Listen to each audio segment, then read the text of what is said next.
Hello दोस्तों। आज हम इलेक्ट्रिकल यूटिलिटीज बीई 2019 का पेपर सॉल्व करने वाले हैं। हमारा पहला क्वेश्चन है COP. COP of a single effect absorption refrigeration system is likely to be in the range of. पहले हम देखते हैं कि COP होता क्या है। COP होता है coefficient of performance. It is defined as T evaporation, temperature of evaporation divided by condensing temperature minus T evaporation, a standard measure of refrigeration efficiency of an ideal refrigeration systems. It depends upon TE and TC. ये हमारा refrigeration efficiency का parameter है होता है। फिर दूसरा parameter हमारा refrigeration का होता है रेफरेंस एनर्जी परफॉर्मेंस। हमारा कितना स्पेसिफिक पावर कंजप्शन हो रही है, वन टोनेज, इसको 1 TR के रेस्पेक्ट में। अभी हम TR देखेंगे, TR क्या होता है। TR होता है टन्स ऑफ रेफ्रिजरेशन, यानी चिल्लर टोनेज। ये हमारा कहलाता है कितना किलो कैलोरी हमारी हीट रिजेक्ट हुई है per hour by refrigeration system. तो ये इसके पैरामीटर्स होते हैं। Q होता है मास फ्लो रेट, CP होता है coolant specific heat in kilo calories per kg degree Celsius, TI होता है inlet temperature of coolant to evaporation chiller in degree Celsius, T output होता है outlet temperature of coolant from evaporation in degree Celsius. और एक TR, ये बहुत important formula है, 3024 kilo calorie per R heat reject करता है। ये सब हमारे रेफ्रिजरेशन सिस्टम के परफॉर्मेंस पैरामीटर है। ये काफी इंपॉर्टेंट है, इससे आपको काफी क्वेश्चंस मिलेंगे। और नॉर्मली इसकी जो रेंज होती है COP की 0.6 टू 0.7 होती है। यानी अगर हम रेंज करें, बहुत सारे जितने भी रेफ्रिजरेंट्स यूज करते हैं हम, R11, R12, R22, सबसे ज्यादा जो जिसकी परफॉर्मेंस COP ज्यादा होती है वो होती है R11 की। तो जिसकी सबसे ज्यादा COP ज्यादा होती है सबसे अच्छा रेफ्रिजरेंट माना जाता है। तो इसकी रेंज होती है 0.6 टू 0.7। सेकेंड क्वेश्चन है the DC excitation is use to vary the speed of. पहले हम देखते हैं कि DC एक्साइटेशन होता क्या है। DC एक्साइटेशन मतलब हम यहाँ पे DC सप्लाई लगा के हम उसको DC सप्लाई बाइंडिंग को देते हैं। तो हमें पता है एडी, पहले हम देखते हैं एडी करंट कपलिंग क्या होता है। जो हमारी एडी करंट ड्राइव होती है उसमें हम एडी करंट कपलिंग यूज करते हैं। इसमें हमारी एक प्राइमरी मोटर होती है, एक सेकेंडरी प्राइमरी मेंबर होता है, एक सेकेंडरी मेंबर होता है। इसमें हम क्या करते हैं कि एडी करंट्स की हेल्प से हम टॉर्क जनरेट कराते हैं between primary and secondary member. यहाँ पे DC एक्साइटेशन हो रहा है फील्ड वाइंडिंग में, ये स्लिप रिंग्स है, ये हमारा लोड शाफ्ट है। तो हम क्या कर रहे हैं, इस ड्राइविंग मोटर स्लिप रिंग से पहले यहाँ पे फील्ड वाइंडिंग से हम DC एक्साइटेशन दे रहे हैं। फिर यहाँ से हमारे क्या होता है, एडी करंट्स प्रोड्यूस होते हैं हमारे ड्राइविंग मोटर में, जिसकी वजह से जिसकी वजह से हमारा टॉर्क प्रोड्यूस होता है। The DC excitation is varied in the secondary member, produces eddy current in primary member, therefore the interaction of flux produces two different currents gives torques at the load shaft. तो इसलिए हम क्या करते हैं, DC excitation का use करके हम torque generate कराते हैं, मोटर को चलाते हैं। सेकंड जो ऑप्शन है हमारा फ्लूइड कपलिंग। फ्लूइड कपलिंग हमारा फ्लूइड कपलिंग में हमारा DC एक्साइटेशन यूज नहीं होता है। वेरिएबल फ्रीक्वेंसी ड्राइव मतलब कि हमारा VFD हो गया, जो जो हम फ्रीक्वेंसी वेरी करा के या इनपुट वोल्टेज वेरी करा के हम ड्राइव की स्पीड को कंट्रोल करते हैं। तो उसमें भी हमारा DC एक्साइटेशन नहीं होता है, उसमें हमारा रेक्टिफिकेशन होता है DC टू AC, फिर AC टू DC, जो हम फ्रीक्वेंसी चेंज करते हैं। तो हमारा आंसर होगा इसमें eddy current coupling. Second question पे आते हैं हम, हमारा ये है third question. If 30240 kilocalorie of heat is removed from one every hour from a room every hour, then the refrigeration tonnage will be nearly equal to, ये हमने अभी भी करा है दोस्तों। हमने आपको टोनेज की डेफिनेशन बताई है। तो वन टोनेज होता है 3024 किलो कैलोरी, तो 10 टोनेज होगा हमारा 3020 किलो कैलोरी। इसका सॉल्यूशन भी देख लेते हैं एक बार।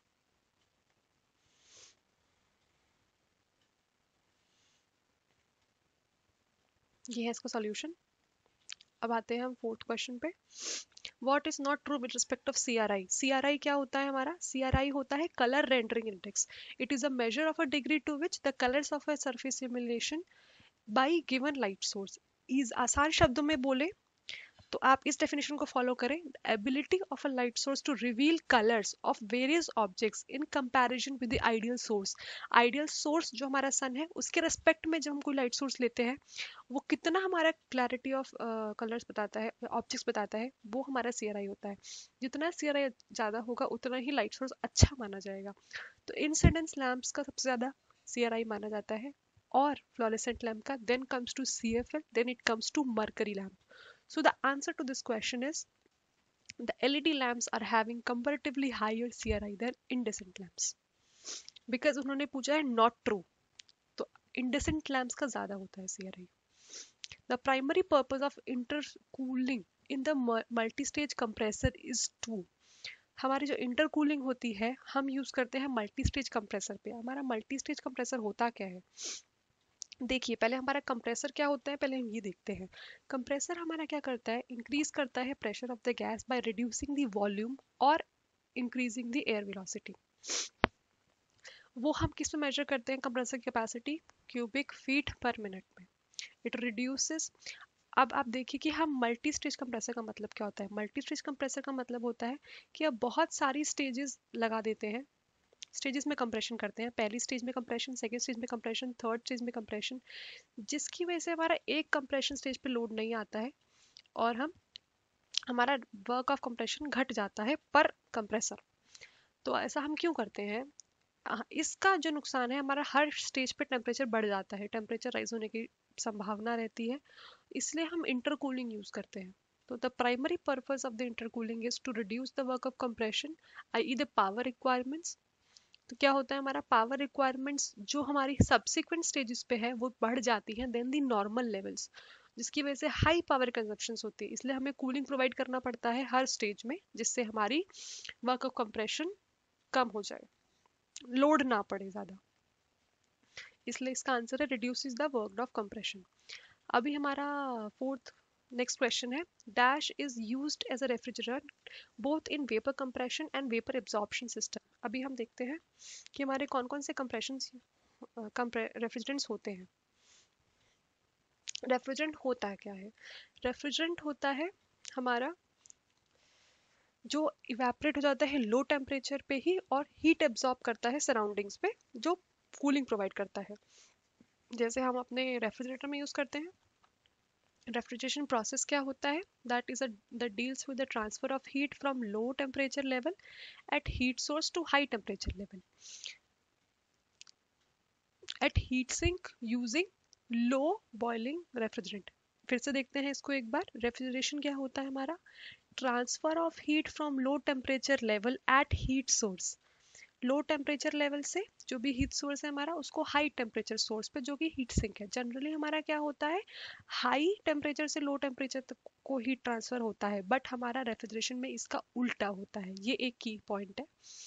तो अभी हम देखते हैं कि रेफ्रिजरेशन साइकिल की स्टेजेस क्या होती है। पहला स्टेज होता है इवेपोरेशन, दूसरा होता है compressor compressing, third is condensing and the fourth is expansion. अभी हम इसको देखते हैं। रेफ्रिजरेंट पहले इवेपोरेट होता है लो प्रेशर में, then it goes to low pressure को हम हाई प्रेशर में वेपर्स की फॉर्म। रेफ्रिजरेंट पहले हमारा लिक्विड में होता है, वो लो प्रेशर होता है, फिर वो लो प्रेशर गैस में कन्वर्ट होता है। लो प्रेशर गैस को हम हाई प्रेशर गैस में कन्वर्ट करते हैं कंप्रेसर की हेल्प से। फिर वो हाई प्रेशर जो गैस है उसको हम कंडेंस करते हैं एक तरीके से वापस लिक्विड में, जो कि हीट एब्जॉर्ब करता है। हीट एब्जॉर्ब करके वो कूलिंग प्रोवाइड करता है और हाई प्रेशर लिक्विड फॉर्म कर जाता है। फिर हाई प्रेशर लिक्विड को हम लो प्रेशर लिक्विड बनाते हैं यूजिंग एक्सपेंशन फिनोमेना। आइए इसकी स्टेजेस देख लेते हैं। Refrigerant evaporates by absorbing heat at low pressure of the gas and compressed to high pressure. आइए देखते हैं इसका फर्स्ट 1 से लेकर 2 स्टेज, ये प्रेशर वर्सेस हीट कंटेंट का ग्राफ है किलो जूल्स पर केजी का। तो पहली स्टेज में 1 to 2 इवेपोरेटर है, 2 से 3 हमारा कंप्रेसिंग हो रही है, 3 से 4 हमारा हीट जनरेट हो रहा है, फिर 4 से 1 हमारा एक्सपेंशन हो रहा है। इस केस में हम बताना चाहेंगे आपको कि हमारा जो लिथियम ब्रोमाइन है वो हम कब यूज़ करते हैं एज एब्जॉर्बेंट यूज़ करते हैं, क्योंकि वाटर वेपर्स को एब्जॉर्ब कर लेगा। इवेपोरेशन की स्टेज होती है तो रेफ्रिजरेशन इवेपोरेट होता है, तो रेफ्रिजरेशन जब इवेपोरेट होता है उसको कौन एब्जॉर्ब करता है? लिथियम ब्रोमाइन एब्जॉर्ब करता है। और वाटर हमारा इवेपोरेशन सिस्टम है जो वाटर वेपर फॉर्म करता है, तो इसलिए वो हमारा रेफ्रिजरेंट हो जाएगा इन इवेपोरेशन सिस्टम, और ये हमारा एब्जॉर्बर हो जाएगा। अब हमारा अमोनिया किस लिए यूज होता है? वो दोनों केस में यूज होता है, तो इसलिए इसका आंसर रहेगा हमारा ammonia. Which of the following component has maximum effect on cooling tower performance? हम देखेंगे कूलिंग टावर होता क्या है। कूलिंग टावर होता है जो हमारे वाटर को कूल करता है और रिजेक्ट हीट करता है टू द एटमॉस्फेयर। जब हमारा many industries uses HVAC systems, वो क्या करते हैं? They absorbs the heat and provide cooling to the industries। तो उससे हम क्या करते हैं, वो पानी की हेल्प से करते हैं या किसी भी और मीडियम से करते हैं, तो पानी जो गर्म हो जाता है उसको वापस रीकूल करना पड़ेगा, तो वो कूलिंग टावर का पर्पस होता है। तो यहाँ से हमारा जो है कूलिंग टावर हॉट वाटर दे रहा है सप्लाई, यहाँ से वो कूलिंग वाटर देता है प्लांट को, यहाँ से कूल वाटर हॉट हो जाता है, प्लांट का है हीट एक्सचेंजर। जैसे यहाँ पे हॉट वाटर गया, यहाँ से इनलेट गया, तो यहाँ जो पाइप है यहाँ से ये हमारा स्प्रे हो जाएगा यहाँ से हॉट वाटर। जो हॉट वाटर स्प्रे हो रहा है, ऊपर एक पंखा है, पंखे से हॉट वाटर जो है ठंडा होगा और धीरे धीरे यहाँ फिलिंग से जाएगा सारा पानी। यहाँ से पानी जाते जाते ठंडा हो जाएगा, क्योंकि फिलिंग एक ज़्यादा सरफेस एरिया प्रोवाइड करता है इसको। ज़्यादा सरफेस होने एरिया की वजह से यहाँ पे ठंडा होके पानी यहाँ नीचे ठंडा पानी आपको मिल जाएगा। इसके पार्ट्स देख लीजिए। पहला है ड्रिफ्ट अरेस्टर। ड्रिफ्ट अरेस्टर क्या करता है? जो भी हॉट वाटर कुछ स्टीम बन के ऊपर जाता है तो उसको रोकता है। वाटर वेपर्स में से जो भी एयर ऊपर जा रही है उसके बाद वाटर वेपर्स भी जाते हैं, तो एयर में से वाटर वेपर अलग करने का काम हमारा ड्रिफ्ट अरेस्टर करता है। फिर हमारा फैन हो गया जो कूलिंग प्रोवाइड करेगा। सबसे ज़्यादा जो इम्पोर्टेंट होता है वो फिल होता है। फिल क्या करता है? ज़्यादा सरफेस एरिया प्रोवाइड करता है हमारे हॉट वाटर को, जिससे वो ठंडा हो जाए आसानी से। देखिए, फिल्म मीडिया प्लास्टिक वुड का होता है। ड्रिफ्ट होता है कैप्चर वाटर ड्रॉपलेट्स। लॉवेट्स होता है, लॉवेट्स आपको बताएंगे आपको equalise the air flow to the fill. हम कुछ कुछ ऐसे सिस्टम्स होते हैं, कूलिंग टावर्स होते हैं जहाँ पे एयर यहाँ से पास होता है, इस एरिया से पास होता है और यहाँ से रिजेक्ट होता है। तो एयर को इक्वली डिस्ट्रीब्यूट करने के लिए आप, जैसे मैं यहाँ बना देती हूँ, इक्वली डिस्ट्रीब्यूट करने के लिए ऐसे लॉवर्स लगा देते हैं। फैन यहाँ, एयर यहाँ से पास होगी ऐसे, ये एक लॉवर का फंक्शन हो गया। अब देखेंगे केसिंग। केसिंग मतलब जो उसका फ्रेम है। तो क्वेश्चन में हमारा सबसे ज्यादा मैक्सिमम इफेक्ट कौन देता है? Film media. This is the answer. Which of the following is not a climatic zone as per ECBC classification. अब हम ईसीबीसी क्लासिफिकेशन देखते हैं। ईसीबीसी क्लासिफिकेशन मतलब energy conservation and building code. Minimum energy efficiency standard जो होते हैं किसी भी बिल्डिंग को डिज़ाइन करने के लिए या कॉमर्शियल बिल्डिंग को डिज़ाइन करने के लिए, वो हमारी ईसीबीसी डिफाइन करता है। 5 क्लाइमेटिक जोन्स हैं as per weather condition: composite, hot dry, warm humid, moderate, cold. So the answer which is not given, wrong given in the option is cold humid. Next question is: the medium and voltage end customer receives 83 million units in the transmission and distribution cascade efficiency is 82%। efficiency दी है हमारी और receiving power दिया हुआ है, हमें क्या निकालना है? इनपुट निकालना है। जनरेट कितना हुआ था? एफिशिएंसी का फॉर्मूला लगाएंगे सिंपल, आप यहाँ से जनरेटेड निकाल सकते हैं इस फॉर्मूले की हेल्प से। Output upon input is equal to efficiency. Generate कितना हुआ? 101, 101.2। नेक्स्ट क्वेश्चन है: the pump discharge to be reduced from 120 meter cube per hour to 110 meter cube per hour by the trimming impeller. What should be the percentage reduction in the impeller size? अब आप देखते हैं percentage reduction का formula क्या होता है। Initial minus final upon initial, जो कि हमारा आएगा 8.3। अब नेक्स्ट क्वेश्चन है: modest flow variation between 80% to 100%। तो centrifugal fan is achieved more in a centrifugal fan, the modest flow variation किस which method will be more efficient, इन्होंने पूछा है। तो पहले हम देखेंगे कि फैन फ्लो की कंट्रोल स्ट्रेटजीज होती क्या है, फिर हम देखेंगे कि वो कौन किस में उसमें से कौन सी हमारी बेस्ट स्ट्रैटेजी है उसकी स्पीड कंट्रोल करने के लिए, यही हमारा क्वेश्चन कहता है। तो फैन फ्लो कंट्रोलिंग स्ट्रैटेजीज है pulley change, damper control, inlet guide waves and VFD. तो अभी हम देखेंगे पुली चेंज क्या होता है। पुली चेंज मतलब आप पुली का साइज चेंज कर देंगे, उससे हमारी स्पीड कंट्रोल होती है। जैसे कि आपने ये दो पुली ली और आपने ये दो छोटी एक पुली ली, तो अगर आप इस लेफ्ट हैंड साइड वाली पुली का साइज चेंज कर देंगे तो आपकी यह वाली स्पीड वैरी करेगी, ये वाली स्पीड वैरी करेगी। Damper control, changing air volume by adding और रिमूविंग रेजिस्टेंस। अब हमारा जैसे ये आउटलेट है, यहाँ पे आपने क्या किया, कोई किसी मेथड से आपने रेजिस्टेंस चेंज कर दिया, यहाँ पे फ्लो होने का। डैम्पिंग, जैसे हम इलेक्ट्रिकल सिस्टम्स में कहते हैं वैसे ही हम फ्लो में कहेंगे, उससे हमारा डैम्पिंग एक तरीके से स्पीड कंट्रोल जाती है। बट इसमें क्या है, हमारे बहुत कम वेरिएशन हम कर सकते हैं, ज़्यादा वेरिएशन नहीं अफेक्ट नहीं करता, बहुत ही मिनिमम करता है, मिनिमम मिनिमम। सबसे ज़्यादा किसका होता है, इनलेट गाइड वेव्स का। इनलेट गाइड वेव्स क्या होती है, जैसे हमारा जो फैन है, ये फैन में जो जैसे हम ब्लेड्स के जो ओरिएंटेशन रखते हैं, ब्लेड्स के जो ओरिएंटेशन रखते हैं वो हमारा क्या होता है, inlet guide waves. Meet variable air demand, सबसे ज़्यादा इंपॉर्टेंट ये वाला है क्योंकि ये हमारा 80 to 100% हमारा वेरिएशन, स्पीड वेरिएशन करने के लिए कैपेबिलिटी रहता है इसका। Change in the angle at which the air is presented to fan blades changes speed of the fan. ठीक है, सबसे ज़्यादा इंपॉर्टेंट ये रहेगा। वीएफडी हमारा पावर इनपुट्स रिक्वायरमेंट चेंज करता है, ये भी एक इफेक्टिव मेजर है। पर अगर हम पूछे सबसे ज़्यादा किसका रहेगा, वो रहेगा हमारा इनलेट गाइड वेव्स का। ये कुछ फैन के लॉज हैं जो मैंने एक्स्ट्रा लिखवाए हुए हैं, याद देख लीजिएगा। Flow is proportional to speed, pressure is proportional to speed square and power is proportional to speed Q.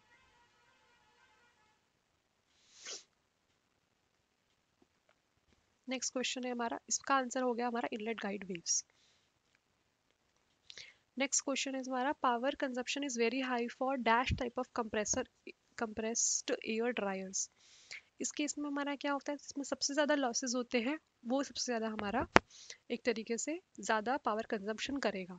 तो अगर हम कंपेयर करें तो हीटलेस पर्ज टाइप में सबसे ज़्यादा हमारे लॉसेज होते हैं, तो इसलिए इसका आंसर हीटलेस पर्ज टाइप है। In an electrical power system the transmission efficiency increases. We all know कि ट्रांसमिशन एफिशिएंसी का फॉर्मूला क्या है, आउटपुट अपॉन इनपुट। मतलब हम आउटपुट क्या होता है, वी आई कॉस फाई, या इनपुट भी कह सकते हैं, power is defined by V I cos phi. तो अगर हम पावर रेटिंग और वोल्टेज रेटिंग और पावर फैक्टर बढ़ाएंगे तो हमारा अपने आप पावर फ्लो बढ़ेगा और हमारी ट्रांसमिशन एफिशिएंसी अपने आप ही बढ़ जाएगी। तो इसलिए हमारा आंसर है ये वाला first option. Flow control with dash in the fan system will not change the fan characteristics। अब देखते हैं, हमने ऑलरेडी इनकी सारी सबके बारे में पढ़ा हुआ है। इनलेट गाइड वेव्स, वीएफडी से speed control change, hydraulic coupling है जो हम देखेंगे अभी, और डिस्चार्ज डैम्पर।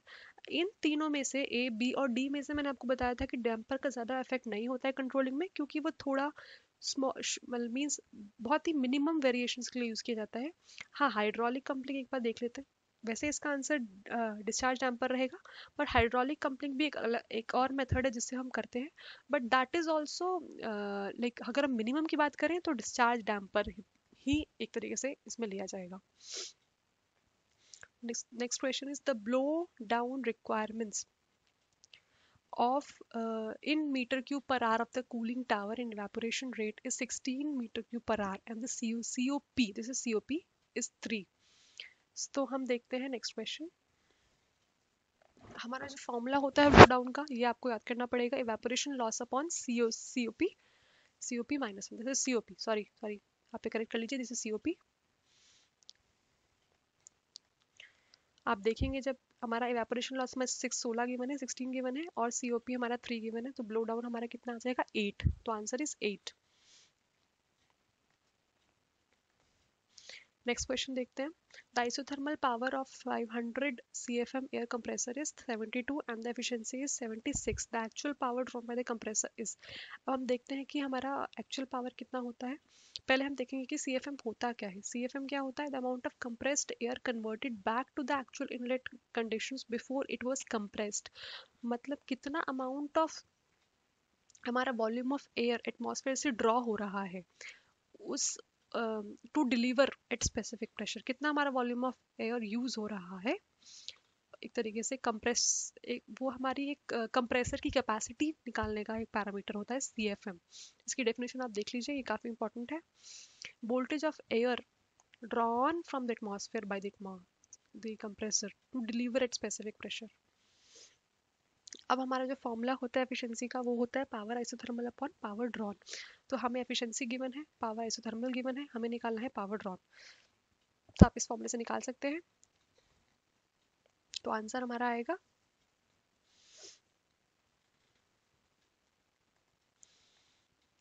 94.7। हम देखते हैं power factor is highest in the case of, अभी हमने देखा कि सबसे ज़्यादा COP किसका ज़्यादा होता है, सॉरी कलर रेंडरिंग इंडेक्स सबसे ज़्यादा किसका होता है, इंडेसेंट लैम्प्स का, और सबसे ज़्यादा अच्छी क्वालिटी यही देता है। तो एक तरीके से हमारा पावर फैक्टर जो होगा इसका ज़्यादा होगा, क्योंकि ये बहुत बेस्ट क्वालिटी लैम्प्स होते हैं। नेक्स्ट क्वेश्चन देखते हैं। If the COP of a vapor compression system is 3.5 and the motor draws the power of 10.8 at 90% efficiency, the cooling effect of the vapor compression system is। COP का formula रहता है हमारा कितना cooling effect generate किया हमने कितना power input से। एक तरीके से इसका मोटा मोटा ये बहुत ही इंपॉर्टेंट है COP पैरामीटर, आपको हर मेजोरिटी क्वेश्चन में दिखेगा, तो मैं इसको बोल्ड करती हूँ, आप इसको पक्का कीजिएगा याद। इसके दो फॉर्मूले हैं, TE upon TC, TC minus TE, जो फर्स्ट पेज पे लिखा हुआ है मैंने वहां से आप रेफर कर सकते हैं, ठीक है। और जो सेकंड फॉर्मूला है कितना कूलिंग इफेक्ट है upon P input to the compressor. तो इसका कूलिंग इफेक्ट हम निकाल सकते हैं, हमारे पास एफिशिएंसी गिवन है, एफिशिएंसी से हमारा आ जाएगा पावर कितना इनपुट लिया है, एफिशिएंसी ये डिलीवर्ड पावर है, delivered into efficiency gives us power input. ये पावर इनपुट हमने निकाला, यहाँ से पावर इनपुट हमने ऑलरेडी दिया है, फिर हम कूलिंग इफेक्ट उससे निकाल सकते हैं। ये रेफ्रिजरेशन के परफॉर्मेंस पैरामीटर होते हैं। तो इसका आंसर आएगा ऑप्शन, आप कैलकुलेट कर लीजिए, ऑप्शन ए आएगा इसका। The percentage reduction in the distribution losses when tail end power factor is raised from 0.8 to 0.95। अब आप देखिए इसका जो फॉर्मूला रहता है परसेंटेज रिडक्शन इन लॉसेस का डिस्ट्रीब्यूशन लाइंस में, ये होता है 1 माइनस PF1 अपॉन PF2 का होल स्क्वायर इंटू 100। जब आप इसमें पुट करेंगे तो आपको आएगा 29.4। इसमें पूछा है स्लिप निकालनी है हमें इंडक्शन मोटर की। स्लिप का फॉर्मूला होता है NS synchronous speed minus rotor synchronous speed upon rotor speed, not synchronous speed, synchronous speed minus rotor speed upon synchronous speed. Synchronous speed का फॉर्मूला होता है 120 F/P, जो आप निकाल सकते हैं 1500 आएगी। तो हमारा स्लिप आ जाएगा 0.2।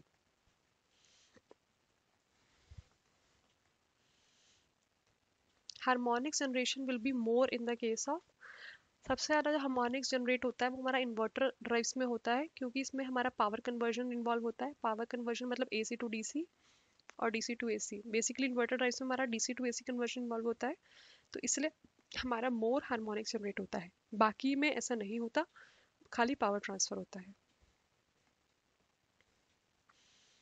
Power factor improvement in 75 kilowatt motor will be.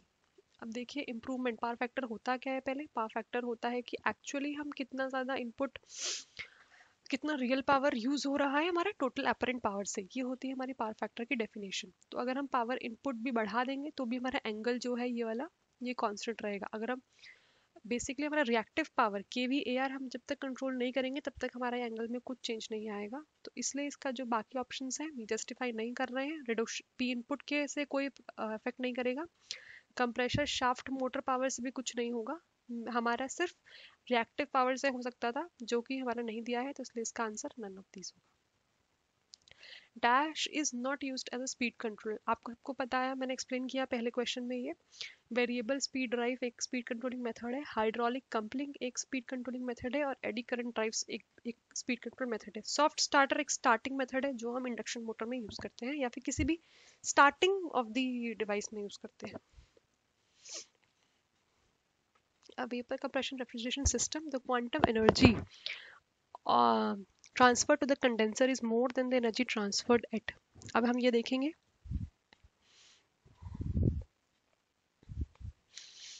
जो हमने सबसे पहले आपको रेफ्रिजरेशन की साइकिल बताई थी, उसमें हम देखते हैं कि ये हमारी 3 से 4 वाली जो साइकिल है, ये कंडेंसर वाली साइकिल है। आप जब बुक में देखेंगे तो ये थोड़ा यहाँ पे है, यहाँ से यहाँ जाएगा, फिर यहाँ से यहाँ जाएगा, फिर यहाँ से यहाँ जाएगा, फिर ऐसे दिया है, थोड़ा टिल्टेड है ये।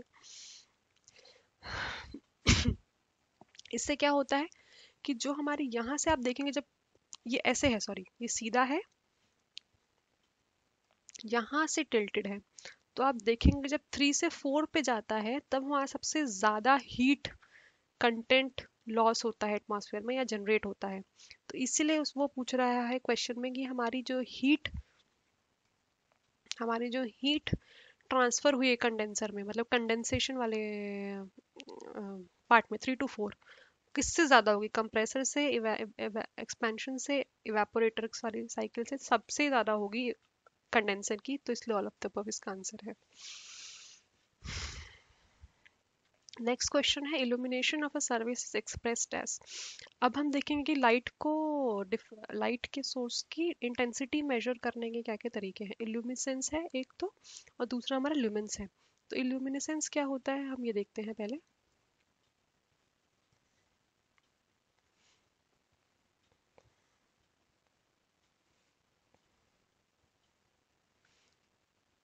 इल्यूमिनेसेंस क्या होता है, हमारा total illuminance flux incident per unit area, मतलब आपका जैसे ये लाइट सोर्स है, कितने पर यूनिट एरिया में कितना फ्लक्स हमारा इंसिडेंट हो रहा है, वो हमारा इल्यूमिनेसेंस कहलाता है, इल्यूमिनेंस। और जो हमारा लुमेंस होता है वो क्या होता है, लाइट सोर्स से कितना रेडिएट हुआ, अ, कितना जो है हमारा फ्लक्स रेडिएट हुआ, वो हमारा लुमेंस कहलाता है। तो लुमेंस और इल्यूमिनेसेंस में आप फर्क देख लीजिए कि इसमें एरिया आता है, इसमें टोटल कितना है वो आता है। तो लुमेंस जो है उसका ऐसा यूनिट लुमेंस ही रहेगा, और लक्स जो हैगा वो इल्यूमिनेसेंस का ऐसा यूनिट है। रेडियन हमारा यूनिट ऑफ एंगल होता है, और एलपीडी होता है लाइटिंग पावर डेंसिटी। तो इसका आंसर होगा हमारा lux. In the pumping system if the temperature of a liquid handle increases, इसमें हम देखते हैं टेम्परेचर का वेरिएशन क्या होता है हमारा पंपिंग सिस्टम पे। पहले हम देखते हैं पंपिंग सिस्टम। पंप क्या करता है, हमारा एक जगह से पानी को दूसरी जगह ले जाता है, हाइटेड जगह या कहीं भी, तो वो मोटर या पंप की हेल्प से हम करते हैं। हमारा जो NPSH होता है वो net positive suction head available होता है, value at which the pressure in the pump suction exceeds the liquid vapour pressure, that is expressed as a head of liquid. Temperature increase होगा तो हमारा लिक्विड वेपर प्रेशर बढ़ेगा। NPSH कैसे define होता है हमारा देखेंगे तो NPSH हमारा डिफाइन होता है pressure in the pump suction minus the liquid vapour pressure. अगर हमारा लिक्विड वेपर प्रेशर बढ़ेगा तो हमारा NPSH घटेगा, तो इसलिए हमारा आंसर होगा इसमें बी, NPSH।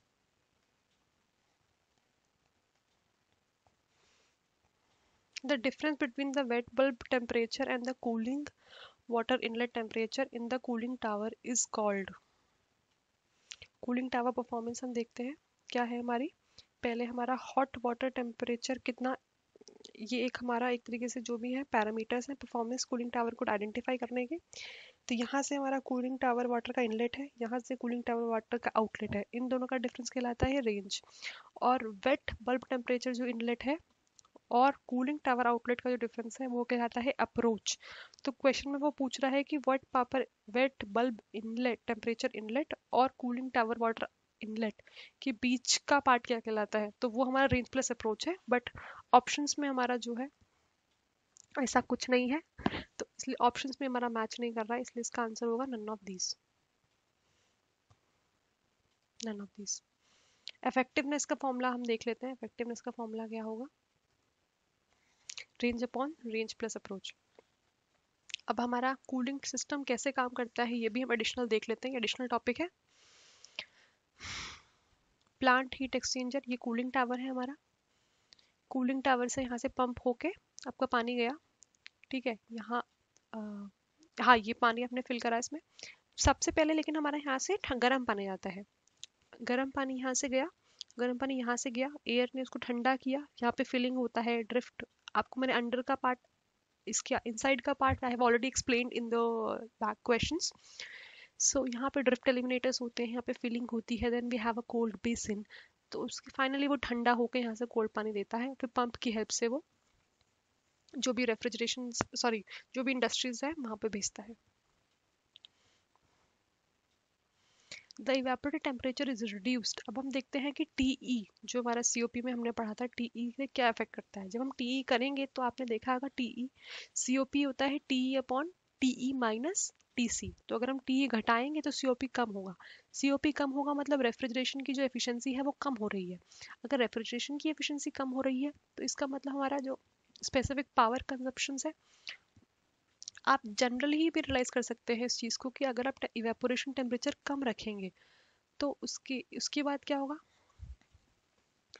हमारी जो ज़्यादा जो टोनेज है, जो टीआर वाली थी, कितना किलो कैलोरी पर आवर का जो रेट है वो कम हो जाएगा।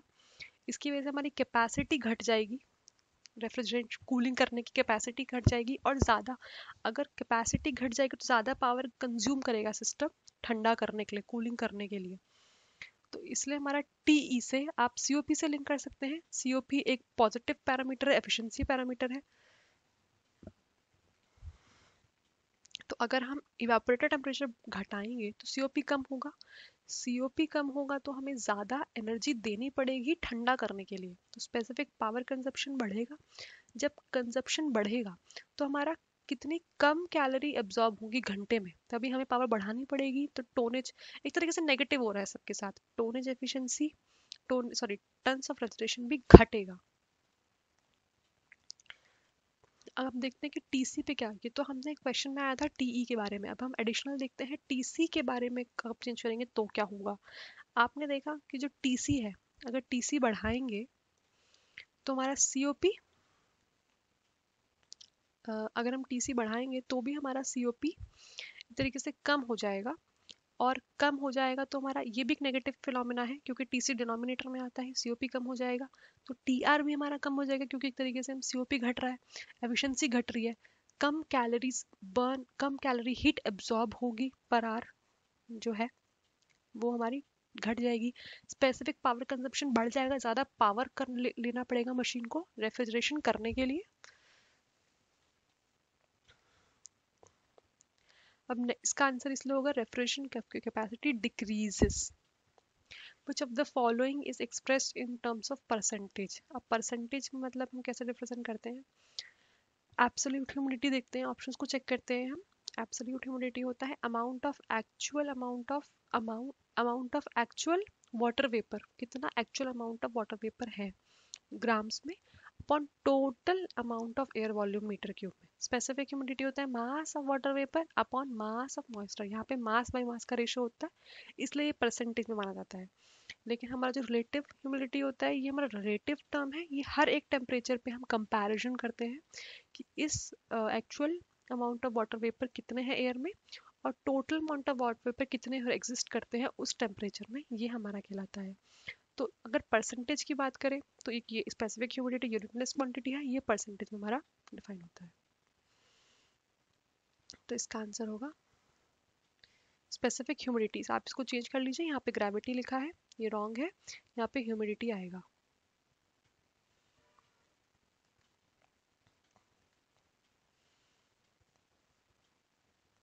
When compared to the standard motor, energy efficient motor will be।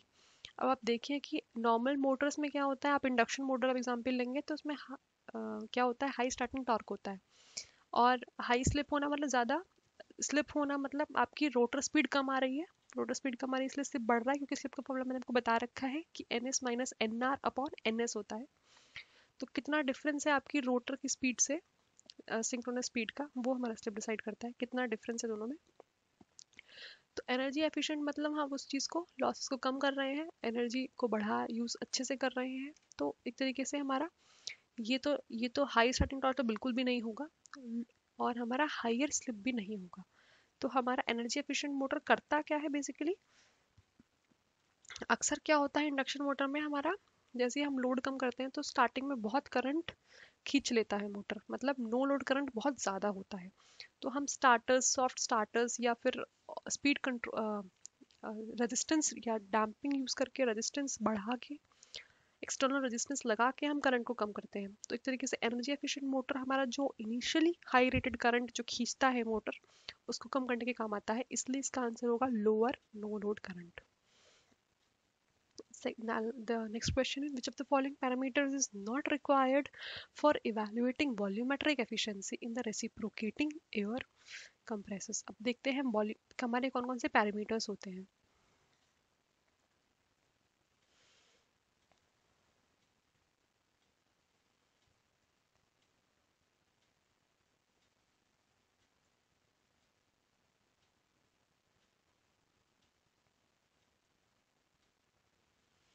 Volumetric efficiency का फॉर्मूला होता है,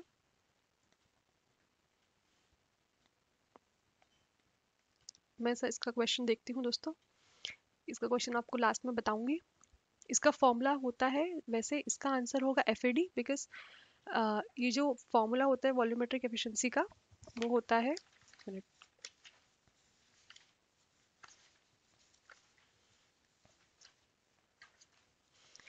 pi by 4 d² L into S into X into N. इसका मतलब है कि ये हमारा जो वॉल्यूमेट्रिक एफिशिएंसी है सिलेंडर बोर पे डिपेंड करता है, सिलेंडर स्ट्रोक पे डिपेंड करता है, स्पीड ऑफ कंप्रेसर पे डिपेंड करता है, एन नंबर ऑफ सिलेंडर्स पे डिपेंड करता है, एंड आपका कांस्टेंट जो पाई बाई 4 है वो आगे आएगा ही। तो एक तरीके से हमारा फ्री एयर डिलीवरी है एफएडी, उस पर डिपेंड नहीं करता है।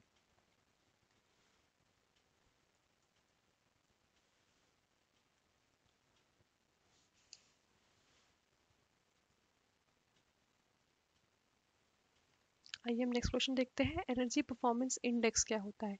EPI kilowatt metre square per year is the ratio of the building in the annual consumption is 2। अब हमारा जो है ये ईसीबीआई क्या होता है? ईपीआई, सॉरी, हाँ ये है, मिल गया मुझे वॉल्यूमेट्रिक एफिशिएंसी का फॉर्मूला जो मैं आपको ढूंढ रही थी। ये हमारा वॉल्यूमेट्रिक एफिशिएंसी है, मतलब फ्री एयर कितना डिलीवर हुआ है पर कंप्रेसर डिस्प्लेसमेंट। मतलब हम क्या करते हैं, कंप्रेस करते हैं, कितना एयर डिलीवर किया कंप्रेसर ने और कितना डिस्कम्प्रेस होकर कितना डिस्प्लेसमेंट हुआ, बेसिकली कितना कंप्रेस करके डिस्टेंस मूव किया कंप्रेसर, वो वाला हो गया। उसके बाद हमारा होता है, ये आप देखिए तो कौन कौन से पैरामीटर्स है, cylindrical bore, cylindrical stroke, speed of compressor, तो इन सब पे डिपेंड करता है। बस हमारा एफएडी फ्री एयर डिलीवरी पे डिपेंड नहीं करता। फ्री एयर डिलीवरी है ये कैपेसिटी ऑफ कंप्रेसर जो हम सीएफएम डिफाइन करते हैं। हमारा ईपीआई आता है, ईपीआई मतलब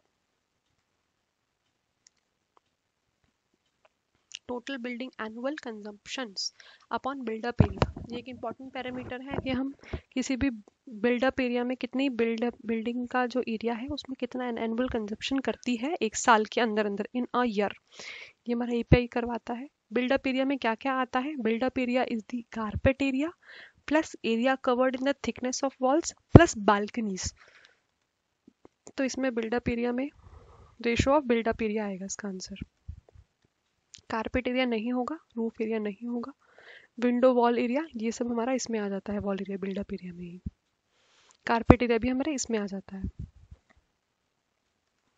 टोटल जो होता है हमारा बिल्डअप एरिया होता है। अब नेक्स्ट देखते हैं, pressure drops can be reduced in compressed air distribution line by providing. हमारा प्रेशर कैसे कैसे ड्रॉप हो सकता है?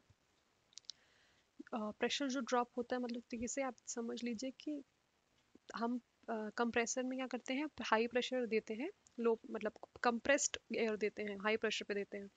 तो कंप्रेस्ड एयर हम देते हैं तो अगर हमारा बीच में रेजिस्टेंसेज आ जाएंगे, डैम्पिंग आ जाएंगी, तो उसकी वजह से हमारा प्रेशर ड्रॉप बहुत हो जाएगा, जो हम सप्लाई करना चाहते हैं वो हम कर नहीं पाएंगे।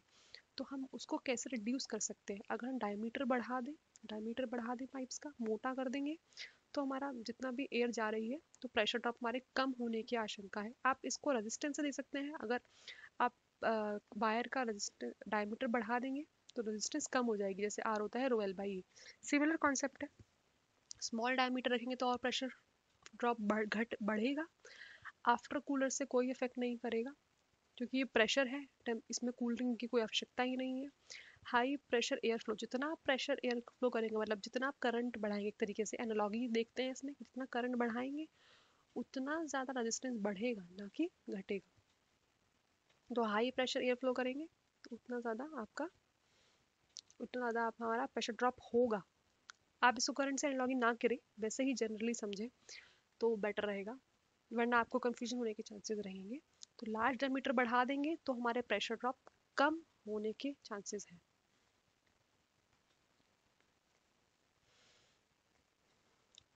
Next question is the 1000 kilowatt gas engine is designed at 38% efficiency। दोस्तों मुझे इसका क्वेश्चन नहीं आया है, आप में से किसी को क्वेश्चन मिल पाए, मैं जस्टिफाई नहीं कर पा रही हूँ इस क्वेश्चन के आंसर को, तो आप में से किसी को मिलता है तो मुझे ज़रूर बताएं इस क्वेश्चन का आंसर।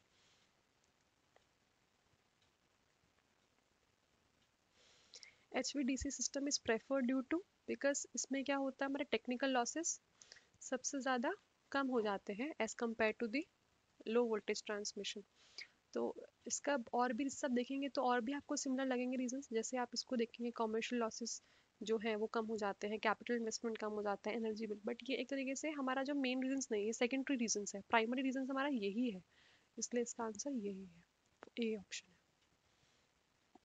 लेकिन question is for given air requirement providing higher volume air receiver. इसमें हम देखते हैं कि हायर वॉल्यूम मतलब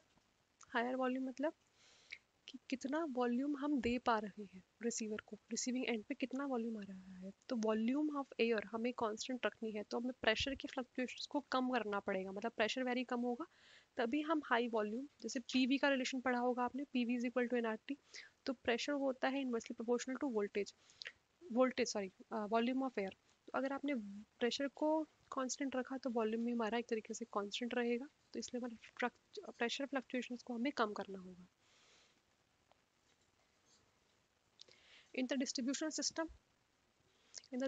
system, commercial losses covers discrepancies due to, अब देखेंगे डिस्टर्बेंसेस किस वजह से आती हैं, डिस्क्रिपेंसीज हमारी मीटर रीडिंग से भी आती हैं, मीटरिंग से भी आती हैं। डिस्क्रिपेंसीज मतलब आप कह सकते हैं इस तरीके से जो भी वेरिएशंस आ सकते हैं, वेरिएशंस हमारे सारे फैक्टर से आते हैं, तो उसका आंसर होगा ऑल ऑफ द अबव।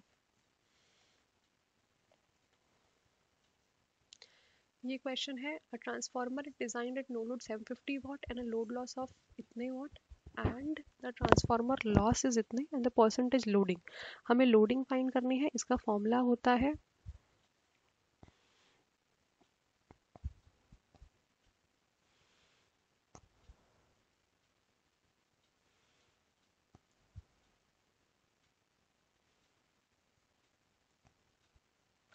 हाँ, इसका फॉर्मूला होता है हाँ, percentage total is P no load plus percentage load upon 100 into P load. Generally आपने मोटर्स में पढ़ा होगा कि हम जो लोडिंग करते हैं तो लोडिंग का लोडिंग कितना परसेंट हमने लोड किया है उसका फैक्टर जुड़ जाता है साथ में, प्लस नो लोड आपके जो लॉसेस होते हैं वो।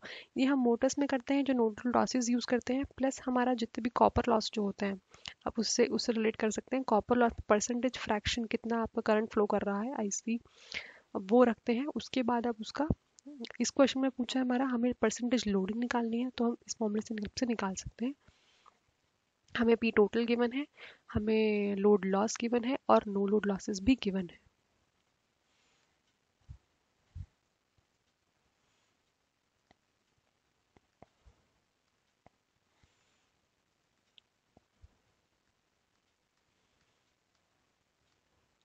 नेक्स्ट क्वेश्चन है, thermal power efficiency is low due to. हमारा क्या होता है, थर्मल पावर एफिशिएंसी में हमारे सबसे ज़्यादा लॉसेस होते हैं, तो इसलिए इसका हमारा होगा higher heat loss in the condenser, क्योंकि हमारा जीसीवी मतलब ग्रॉस क्लैरिफिक वैल्यू जो होती है कोल की, थर्मल में मतलब कोल आ जाते हैं, तो ये तो काफ़ी हाई होती है, तो ये ऑप्शन तो नहीं रहेगा। हाई स्टीम प्रेशर का कोई सवाल ही नहीं उठता है, क्योंकि थर्मल में ये एक अप्रोप्रिएट रीज़न नहीं है। और हायर सुपर हीट टेम्परेचर ये भी एक अप्रोप्रिएट रीज़न नहीं है, क्योंकि इसमें पूछा है एफिशिएंसी इज लो। एफिशिएंसी लो क्यों होती है, क्योंकि हमारे लॉसेस बहुत ज़्यादा होते हैं, एक ही डायरेक्ट रीज़न है, तो इसलिए इसका आंसर हमारा डी रहेगा।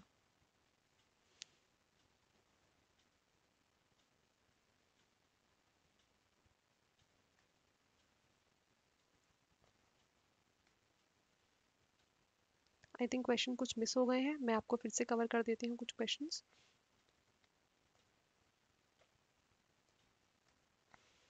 हाँ जी, इसका क्वेश्चन हम देखते हैं। हमने पहला वाला क्वेश्चन कर लिया था, 40% आया था हमारा आंसर। अब हम इसका नेक्स्ट पार्ट देखते हैं।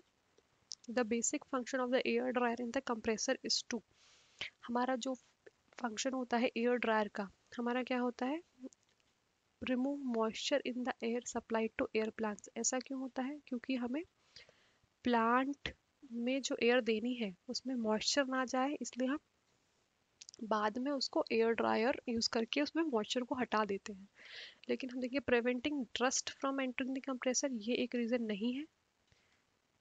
Remove moisture before the intercooler, ये भी नहीं है, बिकॉज हमें इंटरकूलर से तो हमें कुछ लेना देना ही नहीं है, हमें सिर्फ रिसीविंग एंड पे हमें मॉइस्चर नहीं जाना चाहिए। बाकी अंदर वो कैसे काम कर रहा है कंप्रेसर के, हमें उससे लेना देना नहीं है। What is the function of drift flow eliminator, ये भी मैंने आपको बता रखा है। क्या करता है ये, eliminates, it captures the water droplets escaping the airstream।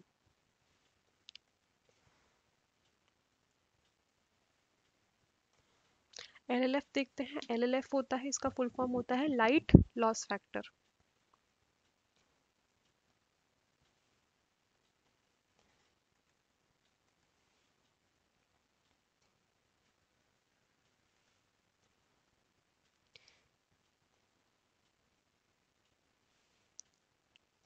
अब हम नेक्स्ट क्वेश्चन में आते हैं। विच of the following has highest design efficiency. Highest design efficiency, हमारा जो एक्चुअली पावर ट्रांसफार्मर हम यूज करते हैं हाई एफिशिएंसी के लिए यूज करते हैं, तो नॉर्मल ट्रांसफार्मर कंपैरिजन में, तो इसलिए इसका आंसर आएगा हमारा हाई एफिशिएंसी का पावर ट्रांसफार्मर। इसका ग्रेट नियरली हम रखते हैं ग्रेटर देन 50%, और इसका मतलब लगभग हमारा 90% एफिशिएंसी देता है ये, most of the time 90 to 100%। Which of the following which of the following parameters has highest efficiency. इसमें हम देखेंगे कंपेयर करके किसमें ज़्यादा एफिशिएंसी होती है। तो ऑप्शन है हमारे पास diesel engine, open cycle gas turbine, combined cycle gas turbine और कन्वेंशनल कोल प्लांट्स। तो इसकी जो एफिशिएंसी का ऑर्डर है वो होता है कंबाइंड गैस टरबाइन और स्टीम टरबाइन का 40 to 45 रहता है, 40 to 46 रहता है। फिर आते हैं हमारे डीजल पावर प्लांट, ये 43 to 45 रहता है। कन्वेंशनल स्टीम प्लांट जो हमारे रहते हैं 33 to 36। सबसे ज़्यादा हमारा कंबाइंड का होता है, तो इसका आंसर होगा सी। अब डिमांड साइड मैनेजमेंट क्या होता है। डिमांड साइड मैनेजमेंट मतलब आप देखिए, जैसा इसका नाम नाम कहता है कि डिमांड में हमें जो एक तरीके से जो हमारा सप्लाई सप्लाई और डिमांड को बैलेंस करके रखना, एक ये प्राइमरी होता है motive. To reduce the energy losses, to reduce the spark peak demand, जो पीक डिमांड है वो कम करना जिससे ज़्यादा लोड ना आए सिस्टम पे, लॉसेस कम करना। To promote energy efficiency to the users, energy efficiency promote करना, तो इसका ऑल ऑफ द अबव इसका आंसर होगा।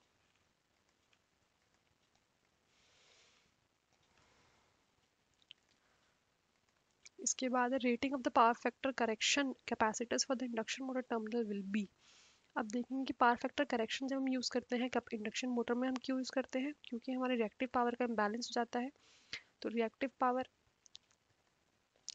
के sorry, I I said I'm mistaken.